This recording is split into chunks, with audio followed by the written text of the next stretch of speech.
ရာတော်ကြီးပြောပြတာတောင်ထိပ်ကရှိတဲ့စီဒီကတော့ငကူကရသိညီနောင်တည်ထားခဲ့တဲ့စီဒီတွေ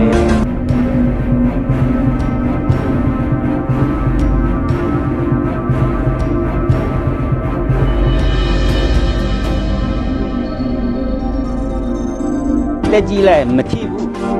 ကြောက်တုံးကြီးဘက်လုံးလိုက်ကြည့်လိုက်အကုန်လုံးပဲလွတ်တယ်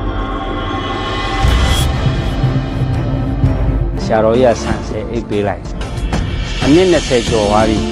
သူဆန်အခုဒီမကုန်သေးဘူး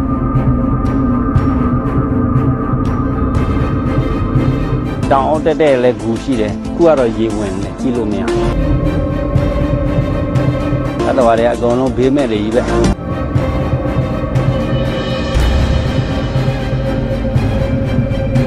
ဝိဇ္ဇာတွေကနတ်မြင်းပြန်နေစီးပြီးတော့သူ့ရှိလာ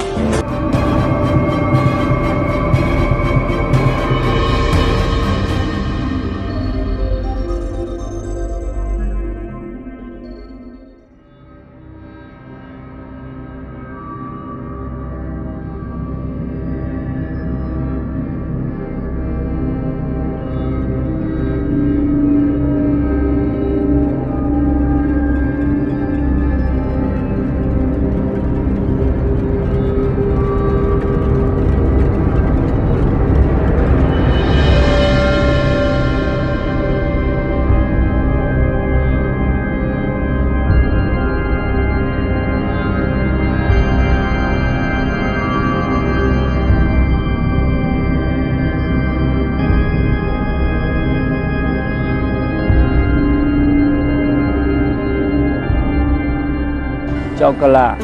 ဆိုတာကဇီဒီတစ်မျိုးရှိတယ်တောင်တစ်မျိုးရှိတယ်ကြောက်ကလဆိုတာကကြောက်ကလတောင်ပြောတာကြောက်တုံးကကလပုံစံနဲ့တူလို့သူ့ကိုအဲ့ဒီတောင်ကိုကြောက်ကလတောင်လို့ပဲခေါ်တယ်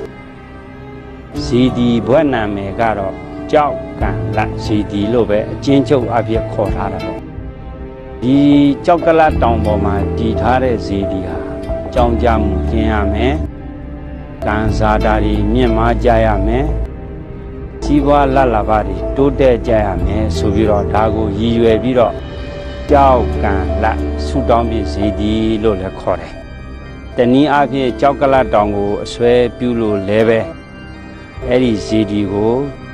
ခေါ်ကြတာကြောက်ကလတ်စီဒီလို့လည်းခေါ်ပါတယ်။အဲ့ဒီကြောက်ကလတ်တောင်ထိပ်မှာရှိတဲ့စီဒီက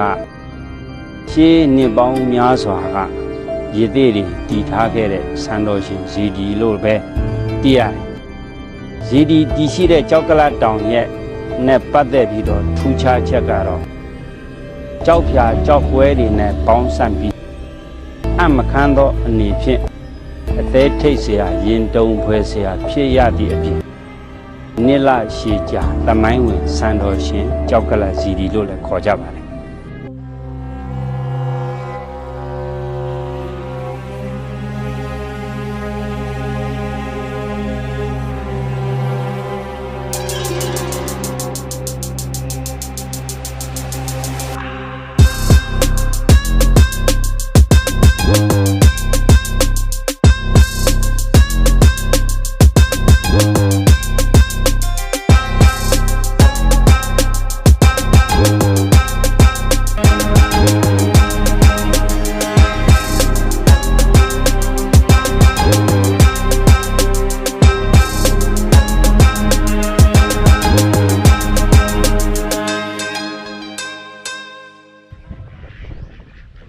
ဦးဇင်းကတာမညဆရာတော်တာမညကိုတောထွက်လို့နှစ်ပေါင်းတော်ကြာမှဦးဇင်းကကြောက်ကလတ်ကိုရောက်ရတယ်ဆိုတော့တာမညဆရာတော်ကနေဒီတမိုင်းဝင်စံတော်ညင်ကြောက်ကလတ်စီတော်မြတ်ကိုထိမ့်သိမ်းဖို့ပြုပြင်ဖို့တိုင်းသားစီလုံးညီညွတ်မှုယဉ်ကျေးသိမ်မွေးမှုဖွံ့ဖြိုးတိုးတက်မှုပြည်နယ်သားရာလှပစေရေးဥဒေဒီယဟန်ရှင်လူများလေးလာရေးတရားအေးရိပ်လွှမ်း၍ဘာသာယောင်သာသနာယောင်ထွန်းပြောင်စေရေးအတွက်စသဖြင့်ကိုရည်ရွယ်ချက်များစွာနဲ့ကြောက်ကလတ်ကိုပြုပြင်ပါဆိုပြီးတော့ထိန်းသိမ်းဆောက်ရှောက်ပါဆိုတော့ ဦးစင်းကိုတာဝန်ပေးလိုက်တာဦးစင်းဆင်းလာတာ96ခုမှာဦးစင်းဆင်းလာပါတယ်ပတ်ဝန်းကျင်အနေထားတွေကြည့်တော့တောအတိဖြစ်နေအရှိပဲကြည့်လိုက်တော့ဟိုးအရှိဘက်ကလုံမတောင်ဟိုပါပေါ့မုတ်ဆိုးမတောင်ပေါ့လိုင်မူးမဲလို့ခေါ်တာပေါ့ဒီဇွဲကပင်အနောက်ကတောင်ဒီလိုမြောက်ဘက်ကိုကြည့်လိုက်တဲ့အခါကျတော့ဖန်မြို့နဲ့4မိုင်ပဲဝေးတယ်အနောက်မြောက်တော့ကိုကြည့်လိုက်တဲ့အခါ2မိုင်ဝန်းကျင်လောက်မှာဖန်မြို့ကိုလွယ်ကူစွာသွားလာနိုင်တဲ့တန်လွင်မြစ်ကူးရာကြီးပေါ်လာတယ်96ခုဆရာတော်ကြီးပြောပြတာတောင်ထိပ်ကရှိတဲ့ဇီဒီကတော့ငကူကယသိညီနောင်တည်ထားခဲ့တဲ့ဇီဒီပဲတဲ့ဆရာတော်ကြီးပြောပြတယ်ဆရာတော်ကြီးအဲ့ဒီမှာအလယ်ပစ်ဆရာမှာတရားကျင့်တော့ဟိုးရှိတဲ့ဇွဲကပင်တောင်ထိပ်မှာရှိတဲ့ဝိဇ္ဇာညီနောင်ဇီဒီရှိတယ်အဲ့ဒီဝိဇ္ဇာညီနောင်မှာဇီဒီရှိတဲ့ဝိဇ္ဇာတွေကနတ်မြင်းပြန်နေစီးပြီးတော့သူ့ရှိလာတယ်စကားလေးပါပြောကြတယ်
လေပစ္စယမှာရှိတဲ့ဇီဒီ3ဆူတွေကတော့ကျေးဇူးတော်ရှင်တာမယဆရာတော်ဘုရားကြီးရဲ့ဖိုးရဲ့အဖေလောက်ကပေါ့နော်တာမယဆရာတော်ရဲ့အဘိုးကအလေပစ္စယဇီဒီ3ဆူကိုတည်ထားခဲ့တယ်လို့သမိုင်းအရဦးဇင်းတို့သိရတယ်